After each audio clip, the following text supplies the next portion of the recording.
Hello friends, I'm Dr. M.K. Srivastava.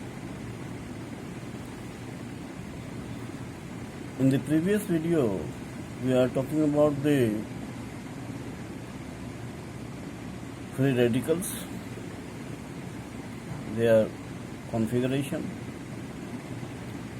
their stability, and the Panini technique for their detection. In this video, we will talk about the other methods for detecting free radicals. One of the most important techniques for the detection of free radicals is the use of magnetic susceptibility.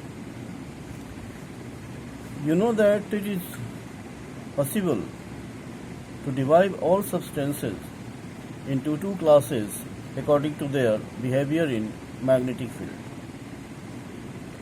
Their paired electrons align themselves to the applied magnetic field when certain substances are placed in a magnetic field. As a result, such substances are pushed out of the magnetic field and are called diamagnetic. So, diamagnetic substances can be defined as substances which unpaired electrons know the complete pair of electrons, whereas substances with unpaired electrons which are attracted by the magnetic field are termed as paramagnetic. Since free radicals have at least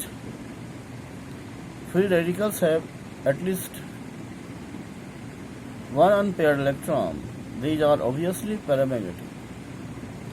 The magnetic properties of the radicals are thus influenced by the presence of the odd or unpaired electron. This property is used in the determination of magnetic susceptibility, which is defined by kappa m equal to kappa into capital M by D, where kappa represents magnetic susceptibility, kappa m is the molar magnetic susceptibility, m is the molecular weight, and D is the density.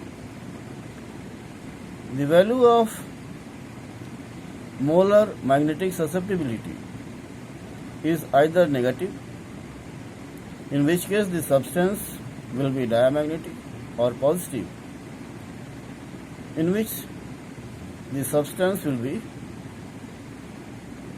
paramagnetic. For free radicals, the value is always positive. This proves the existence of odd electrons in these substances. And the other method is spectroscopic methods. Free radicals have such a short lifespan that the chemical evidence provides no conclusive evidence about their structure. Several spectroscopic techniques, however, have been used in the study of fast reactions.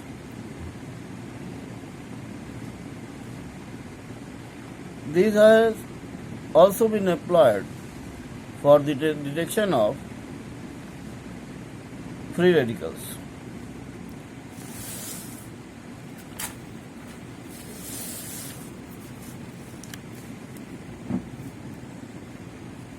Hertzberg concluded from vacuum, ultraviolet, and Raman spectra that the methyl radical was either planar or the deviation from the planarity was less than 10%. ESR spectroscopy has recently been used to advantage in the investigation of free radicals.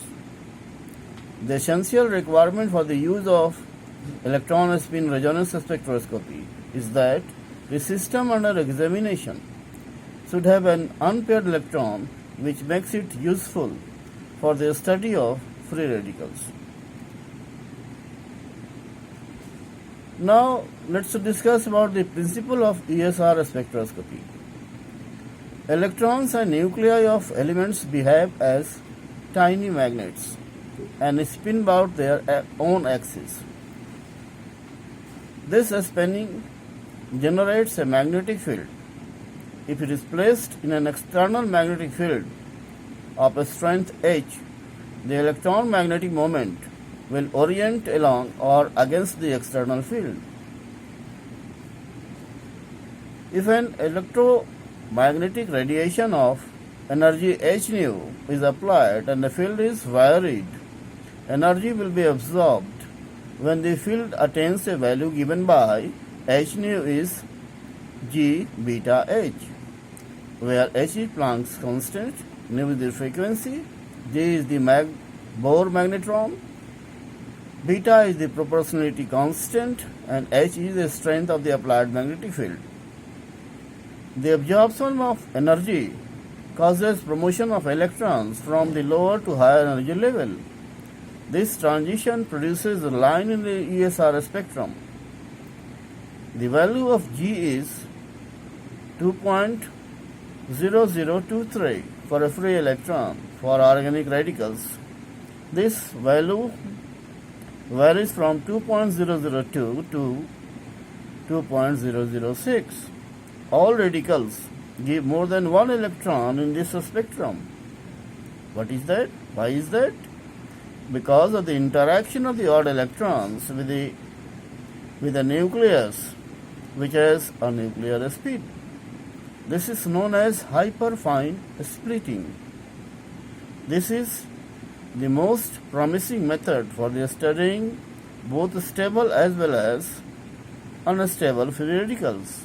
Moreover, it permits an unambiguous demonstration of the presence and the concentration of free radicals.